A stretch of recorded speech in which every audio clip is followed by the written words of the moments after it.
1K 1M 1B।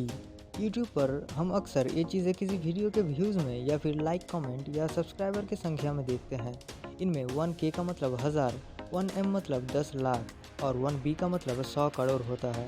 लेकिन क्या आप जानते हैं कि इन सब का मतलब क्या है और इसे किस लिए यूज़ किया जाता है? आते हैं 1K की तरफ। यूट्यूब पर अगर आप 1M और 1B का मतलब जानते भी होंगे तो शायद ही आप 1K का मतलब जानते होंगे, क्योंकि यूट्यूब पर हम 1M को 1 मिलियन, 1B को 1 बिलियन कहते हैं, लेकिन 1K को हम 1K ही कहते हैं।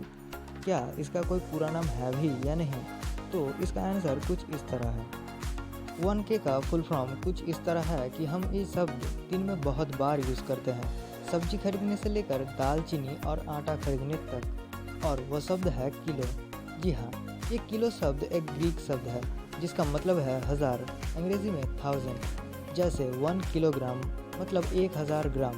इसमें 1000 ग्राम है, इसलिए इसे 1 किलोग्राम कहते हैं, क्योंकि 1000 में 1 किलो होता है।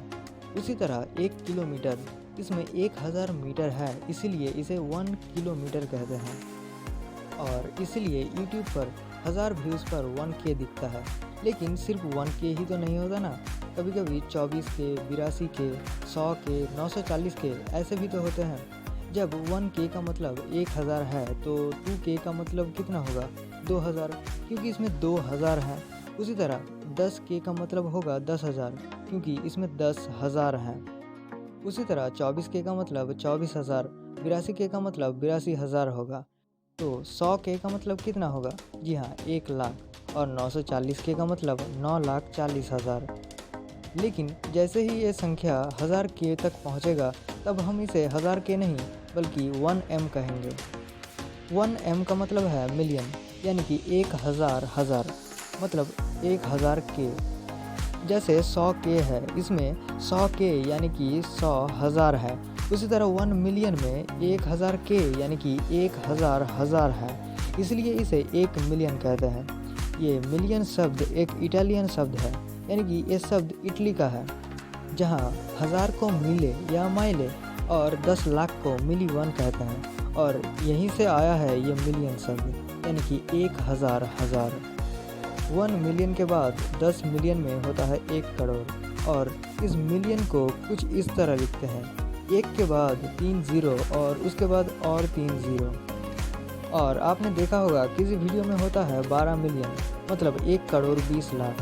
तो 100 मिलियन कितना होगा? जी हाँ, जब 10 मिलियन पर 1 करोड़ है तो 100 मिलियन पर 10 करोड़ होगा, और ऐसे करते करते 1000 मिलियन पर होता है 1B।